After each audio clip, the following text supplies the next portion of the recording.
So in this segment, we're going to be discussing a longer video on kind of Labour's kind of problems with pro-Palestine voters in terms of the loss of support based around things they said, especially initially post kind of October the 7th. And you know, they do get pieced up pretty badly here in some of these clips. It's not great. This one's about Sunak being... This is the one I want to discuss from here onwards. This is about, you know, Labour losing kind of core voters in key areas. And they might lose certain MPs because of this, but because of their strategy of triangulation, I don't know how much of a difference that will make this time out. I think it's the next election, sort of the end of the 2020s. That's what will make a difference. So let's cut to this clip of Jess Phillips talking on Pest and Show. We saw this massive vote. I think it was more than 60,000 for Mr. Yaqub, who was... So Ahmed Yaqub ran as an independent on a pro-Palestine ticket, as kind of Peston will explain a bit, but it does show you that it did eat into Labour's votes to the point where Labour were unsure if they were going to win that London mayoral race. It was very dicey at the end. Standing on the pro-Palestine, he describes himself that, ticket. If those sorts of numbers voted in your constituency against you, what would that do to your... Well, I would lose my seat if that was... I mean, 69,000, I mean, that was across the entire 3 million population, just to be... And that's why some of the analysis is a little bit off, but they do have some kind of... Someone has kind of crunched the numbers a little bit on this, so we'll discuss that in a minute. Clear. No, but we're talking about the concentration where you are. You would lose your seat. I mean, it's undoubtedly an issue in my constituency, undoubtedly one that I speak to my constituents about all the time, did throughout the mayoral... We didn't have local elections in Birmingham, so... And to her credit, you know, she did resign from the front bench over, you know, Starmer voting no on the first SNP ceasefire vote. So, you know, she did resign over that, and I think one of the reasons... I don't know what she believes as a person, but, you know, it's clear what her constituents believe. And so that would have cost her dearly, I think, if she didn't abstain at that point. And it's one of the things that makes Labour's vote pointless. You know, Jess Phillips is a good campaigner on things like women's rights, and I think having her on the front bench, for the most part, is a good thing. You know, she's been really good in the last couple of weeks. Labour lost 33% percentage points of votes share in areas that are majority Muslim in recent local elections, and obviously this isn't just down to Muslim voters as well. You're going to see pro-Palestinian voters. You know, we covered I don't know when the video is going to come out actually, but the universities have had massive pro-Palestine protests, and it's not just, you know, Muslim voters there or Muslim people there. There are, you know, a very diverse cast of people there. It's quite interesting, those protests in themselves. You know, while Labour saw huge increases, huge gains, according to an analysis by for ITV by Number Cruncher Politics, there are significant drops in support for the party among Muslim voters, and I think that will eat into their vote next time around. That's when it will tell, when those swing voters might go back to the Tories, might go to the Lib Dems, might not vote if Labour don't get up too much. Losing your core voters for a political party is a nightmare scenario. In terms of kind of the vote analysis here, there's Birmingham Yardley. This is from data scientist Marwan Data, posted by Stats for Lefties. What you can see here is that Ahmed Yaqub would probably win with a very small kind of overall majority, I guess. Not even a majority, I guess you'd call it the highest vote share, but it'd be very tight in that race. And obviously, you know, it's a bit dicey because of local elections and things like that. You know, turnout's not always the highest, so again, you could take it with a grain of salt, but it will cause damage to that vote, and you know, maybe that's one the Conservatives could actually win, which would be a shame, to be honest with you. But it does show you the amount of support independent candidates have gotten in these areas. And this from Ash Sarkar absolutely lighting up Emily Thornberry. I'm sat across from two very, very intelligent people. Doubt. They're not very bright. And unfortunately, the way you're talking is treating people like mugs. You can talk about condemnation all you want. You can talk about reminding Israel of their international obligations all you want. But until you're talking about suspending arms sales to Israel, until the Americans are talking about suspending military aid to Israel, all of that finger-wagging in the world will not stop Netanyahu from doing what he wants to do, which is launching an absolutely terrible, abhorrent ground assault on Rafah. The images which are coming out on social media at the moment have been for months from Rafah of children buried under the rubble, body parts blown to smithereens. This is the result of Israel being emboldened and effectively being given a carte blanche to interpret its, in Emily's words from October 2023, its absolute right to self-defence to mean collectively punishing the Gazan people. Well, Emily? And you know, the stuff we're hearing about the Shifa hospital and other ones as well, executions, these are absolutely abhorrent actions here, and they should have been, the international community should have sanctioned Israel over this. Let's be honest now, should have absolutely sanctioned Israel over this. You know, the Americans said that going into Rafah is a red line. Well, you know, clearly red lines don't mean much to the Americans. And so, yeah, you know, there was a story out, I'm going to cover it in this video, that Americans are concerned that Israel is committing war crimes in Rafah, which goes to show you that, you know, people are discussing it more openly. Politicians are discussing it a little bit more openly. There's potential war crimes happening, but, you know, politicians, until they suspend things like arms sales, it won't change much. Well, I think that 2 days, 3 days after the first incursions into Israel, when so many people had been killed and there were so many hostages that had been taken, and we were in a live situation. Well, and there are still hostages. And we believed, but they were, but it was still, there was still fighting going on the ground in Israel, and there were, as far as I understood, there was going to be an attempt to get the hostages back. At that. And you know, at that point, Israel were talking about essentially mass devastation of Gaza, and what we found out subsequently is there's been no attempt to get the hostages out. There was no way of Israel really going in there to go into those tunnels to get the hostages out. There would be no real way of them being able to do that. The only way would have been through negotiations, and in the end, they did manage to negotiate, I think, to get some of the hostages out later on. And so this shows you that Labour's initial, kind of some of these front benchers, their initial response is very poor when they said Israel has a right to defend itself, given in the context of cutting off food, water and energy. That's what they were asked about, and that's something we'll discuss in a minute. At that stage, just cut the lights off and so on was the right thing to do. But as I said at the time, and so you know, she doesn't address the other stuff. She talks about the lights. It wasn't about the lights. It was cutting off energy. You know, that's things people use to heat their homes. Hospitals use that to fuel their machines. You know, she wasn't talking initially in the first clip in last year. She wasn't talking about the lights. You know, what she's saying is very disingenuous. There has been some selective reporting. It absolutely is not within international law to cut off supplies to a nation. So you were asked specifically about food and water, yes, not just the lights. Yes. And you said Israel has an absolute right to defend itself. And as I also said, as the guy from the UN had said before, I'm sorry for people who hadn't seen the programme, but for the person who was from the UN who was on Newsnight before me had said, within a short period in a war, you can cut off in order to... So essentially, if they were going to go into Gaza to try and get the hostages back, then in that very short period, then it would be right to kind of... I mean, and we know that's what Israel has been doing on and off in Gaza anyway. But in this period, that was the thing to do. Not to do it so that you starve people, and not to do it so that you cut off their power so that they don't have water. I mean, that's, you do it in a short period when you're defending yourself, because you have an absolute right to defend yourself, and that's the right thing. I mean, you don't though. Like, you don't have a right to cut off food and food and water to people, because chances are those terrorists are going to have food, especially stored away in the tunnel systems. They could have rations, things like that, long storage. The average civilian doesn't. So this point here is just so stupid. Thing to do, but it always had to be, as we always said, within the confines of international law. I think. But you're the same people who said, like, the ICJ case is pointless. You said it was a distraction. So how do we follow international law if it has to go to the courts? And court cases, take years. Especially when this is the same Labour Party that criticised Putin, saying he had broken international law.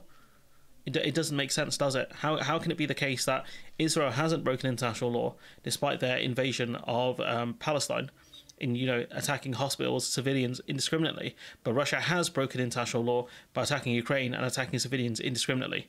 Make it make sense, people. I think that's a bit like saying, I want to burgle this house, but in a lawful way. I think these two things are completely contradictory. It's you've got my stuff in your house, and I'm going in to get it. But you can't do that, though.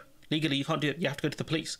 This is a really poor defence from Emily Thornberry. You can't, if someone has stolen your things, I don't think you have a right to go in there and physically take your item back. I think you'd be classed as trespassing at that point. And also further to this, it's not just they've gone in there taken their stuff back. They've gone in there and murdered the family that reside in that house, and then are probably going to take that house. Let's be honest now. And the last thing that I would say is, I think it is for the birds, the idea that you could not see what would be happening now. What was coming out from Israel in terms of politicians' mouths, the references to Amalek. Also, we've seen their actions in the West Bank. We've seen what they've done in the West Bank, tearing down people's houses, detaining them without cause, attacking the Al-Aqsa Mosque. Like, the idea that, you know, Israel would go in there and it'd be, you know, according to international law is kind of crazy to me, just thinking about it, because they've broken international law consistently with the settlements. They don't care. You know, this is kind of wild. You know, the more you think about it, the more wild you realise how bad Labour's initial statement was. Saying that there are no uninvolved civilians, even in those very, very early days, it was clear that civilians were being considered fair targets. So then when you've got leading politicians saying that the right to self-defence includes cutting off food, includes cutting off water and power, that either means that you were unable to see what millions of other people could see was going to happen, which would make me question the quality of the politicians we have in this country, or there's an element of being disingenuous, where you didn't think you had the political room to say this at the start, but now you're worried about the images coming out. Okay, so may I answer that? So I think within the short... The aggression, the pointing there, it's really rude, that. ...period, of the first few days, when they were trying to get their hostages back... They weren't trying to get their hostages out, though. We know that. You know, they weren't trying to. They went in there to cause damage. There is one thing, and as things move on... They were literally blowing up buildings.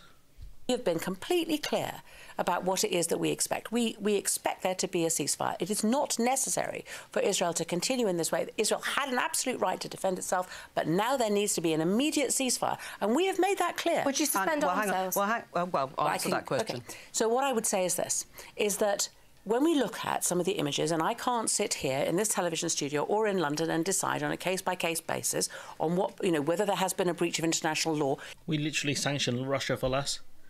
You know, cut them out of the CHAP system and things like that.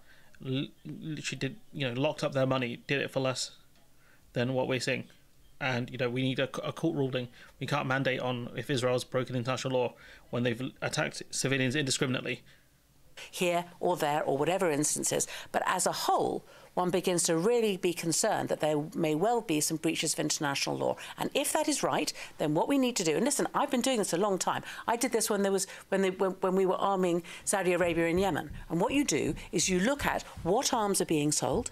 Are they being used? British arms are being sold. Are they being used in the conflict? Well, this conflict's been going on for about 6 months now, I think. So, you know, if you can't see what's happening by now, I really question your judgment. You might be doing this, have been doing this for a long time, but clearly you've not been doing that good for a long time if you can't see it now.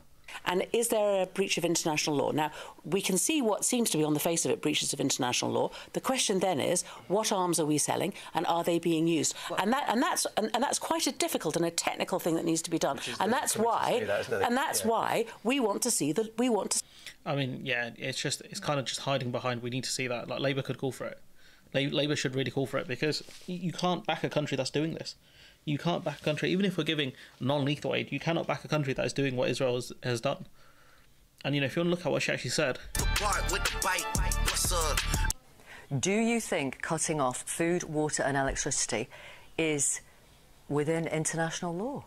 I think that Israel has an absolute right to defend itself against terrorism. That's not the question I asked. It is an answer to the question that you've asked, and I think it's an appropriate one at this time.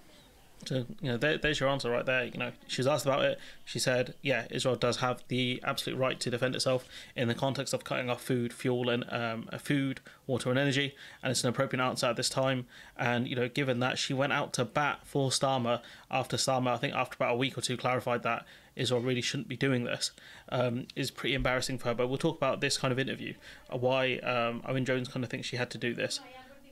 There's more here. You know, at the time, Starmer will sack any Labour frontbenchers who votes for the Gaza ceasefire. So this was last year. One Labour source telling the Telegraph that support for a ceasefire is not compatible with serving on the front bench. 19 shadow ministers have called for a ceasefire thus far. So, you know, it took him a while to find, you know, what is the right position. You know, especially when at the end of this operation, wherever the casualties, will Hamas have been destroyed? No. Will Israel be any safer? Probably no. Will they have solved their inherent problems? No. That's from Sky News analyst. And this is more kind of stuff worth discussing, you know, around kind of Labour losing these core votes.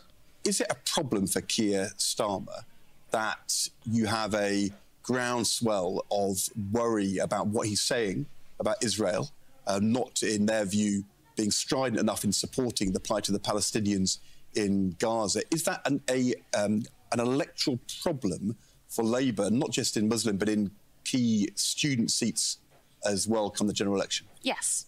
Quite simply, if you look at Oldham, where pro-Palestinian candidates have picked up a lot of votes, people have shunned Labour, that is a real cause for concern for the Labour leadership. And, you know, this is something that's been acknowledged by Pat McFadden, who's Labour's national election coordinator. And this is something they warned, you know, months ago, you know, really after Labour's initial statements of how bad they were, and there was a lot of backlash over it. A tremendous amount of backlash where Labour should have clarified much quicker whatever the hell their position was on this. Embarrassingly, it took them way too long to do it. And, you know, once that initial statement goes out, I think it's really hard to kind of pull back and try and win back those supporters when your initial statement is that bad, honestly. Labour can acknowledge it. Starmer's apparently listening to people, but again, it's very late to come to the right conclusion in some ways, I think. You know, he's also said you can't ascribe too much concern to it, but they are worried about it behind the scenes, and particularly for seats like Wes Streeting, who's the Shadow Health Secretary. There is God, I hope Wes loses his seat. That would be glorious.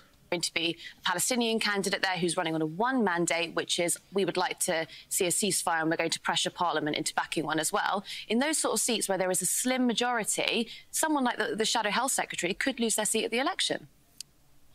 You know, and I think Wes Streeting, I don't know how liked he is in his constituency, but I don't think he's that liked as a Labour MP. So, you know, we might see some of the parties, kind of the lesser parties, not lesser, sorry, the ones that don't get as much votes. Maybe they'll back the pro-Palestinian candidate. That'll be interesting to see what happens there. And, you know, Starmer, you know, being asked about this. No. I want to ask you one more question. 30,000 votes to the independent candidate. How about it demonetised for whatever that was? Well, Hamas war. How much of a problem is it? You said that you have... You can see how close the vote is there. You're talking 0.3% of the votes. Heard them. What are you going to actually do? Well, look, I think we won many votes here. It was always going to be tight. You had an incumbent mayor who was distancing himself from the government, and so this was always going to be a tight fight. We've never won this mayoralty before, but look, where we have not been able to persuade people who might otherwise have voted Labour, it is important for me to acknowledge that and to say I've heard, I've listened, and I am determined to meet the concerns that they have and to win back. Notice he doesn't answer the specific question of the voters who have left Labour over their response for the war. Their trust and confidence, that is really important, but nothing takes away from the significance of this victory here in the West Midlands on top of all the other gains that we made in this set of local elections, the last local elections, the last... And this is what I mean, like, it's just a very generic... You could have asked him about, like, a multitude of questions there, and the answer would have been okay with it, because it's very generic, his answer. We've listened and blah, blah, blah.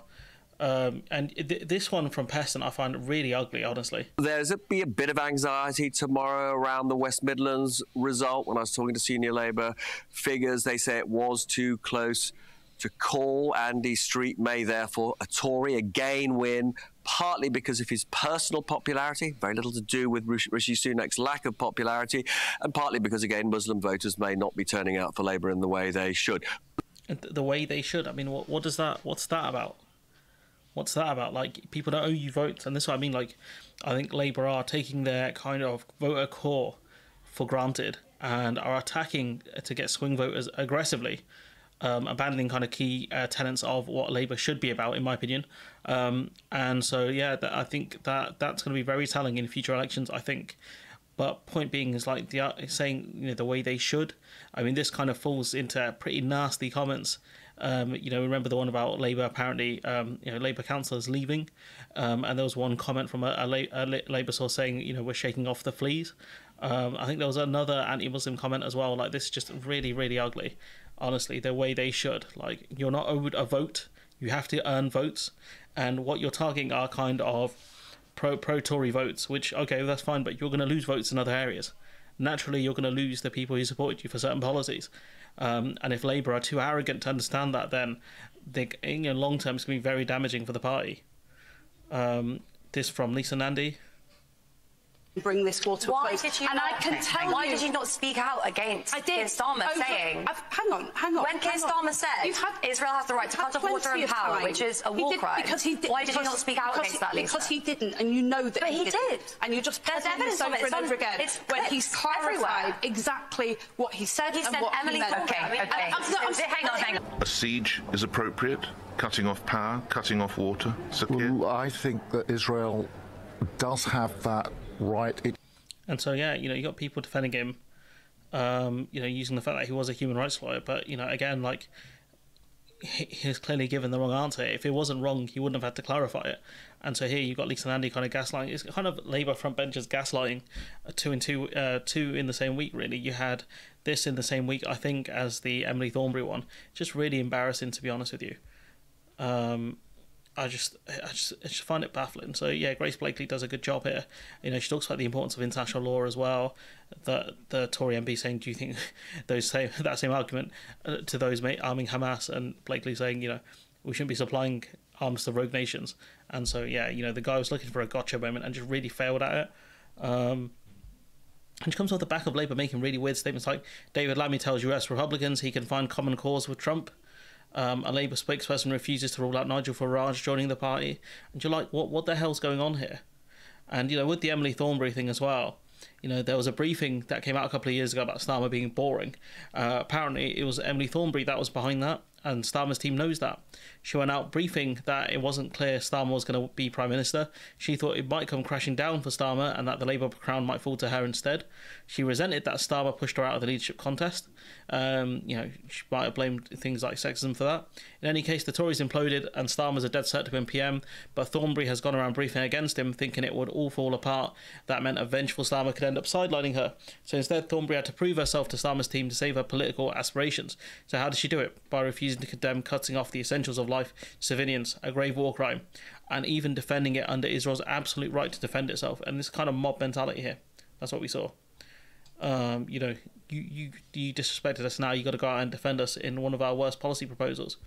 You know, the US says Israel's use of arms likely violated international law. So again, like, what reports are the Americans seeing? Like, and you know, why can't Labour use this as a basis to say, like, you know, it's clear you're using weapons to you know, commit war crimes. We should sanction you. We should stop arms sales to you. It's not very hard, guys, honestly. And, you know, you got this from The Economist Israel correspondent saying, "I don't think Netanyahu has a strategy for winning this war if this war is at all winnable." And, you know, winning these kind of conflicts is incredibly difficult. America historically has struggled with guerrilla warfare. You know, look at Vietnam, Afghanistan. It's really difficult to kind of not just take, but also hold on to the gains you have. I think Israel militarily are doing okay. But I'm not sure, you know, I haven't read into it enough. There's not a ton of reporting because I think Israel isn't allowing journalists on the ground and they are censoring, I think, a lot of information. And, you know, going back to Lisa Nandy as well, like, she's a person who stood on the manifesto in 2019 and then now she's come out and saying, no, it's complete garbage. I didn't believe in it in the first place. And you're like, why stand in the party then if you don't believe in their manifesto at all? And, you know, Zara Sultana saying... you know, kind of the response to the UK's response to Israel has been tragic. Zara, what do you think of the UK's approach? I mean, you've been very outspoken on this issue. I think it has been truly tragic. Over 35,000 people have died, 70% women and children. Gaza's healthcare system completely dismantled. Every single university destroyed, as well as schools. And again, like, how is there any justification for destroying things like universities? Like, surely, you know, we can ask these MPs, you know, is it within international law to do this? Do they say, you know, we can't say, you know, we're not experts or whatever. We can't say whether it's a breach or not. You can cite kind of the international norms around that, but you can also say the stuff they said around Russia as well. Like, it doesn't make any sense to have two different positions on this. We see attacks on journalists, health workers, and the government has done very little. In fact, when we look at the role that we're playing, we are aiding and abetting what are war crimes that are happening on a daily basis. Our arms licensing system, which we're constantly told is robust, it's so stringent. This is the same, you know, arms rules that, you know, allowed arming of Saudi Arabia when they were committing war crimes in Yemen. Let's not forget that, by the way. That's an absolute lie. The same system that allowed the selling of snipers to Gaddafi. We have a precautionary principle, well, we're meant to anyway, which hasn't been upheld. Now, David Cameron, as Prime Minister in 2014, under a coalition government, reviewed arms sales to Israel during its conflict in Gaza and said that if that had continued, arms sales would be suspended. Now we have a higher death toll. We've got a potential assault into Rafah, where 1.5 million people who are already displaced have nowhere left to go, and we are not suspending arms. It is unacceptable. You do wonder, you know, if certain company that our Prime Minister has, the Prime Minister has financial connections to, if that benefits from the conflict. You got to wonder, do they make profit off these kids dying, these kids being killed? Because, you know, there's massive conflicts of interest in the government, especially from our Prime Minister. But anyways, I'm going to leave it there. Let me know what you think in the comments below. Like, comment, share, subscribe. Support the channel on Patreon if you can, and hopefully I'll see you in the next one.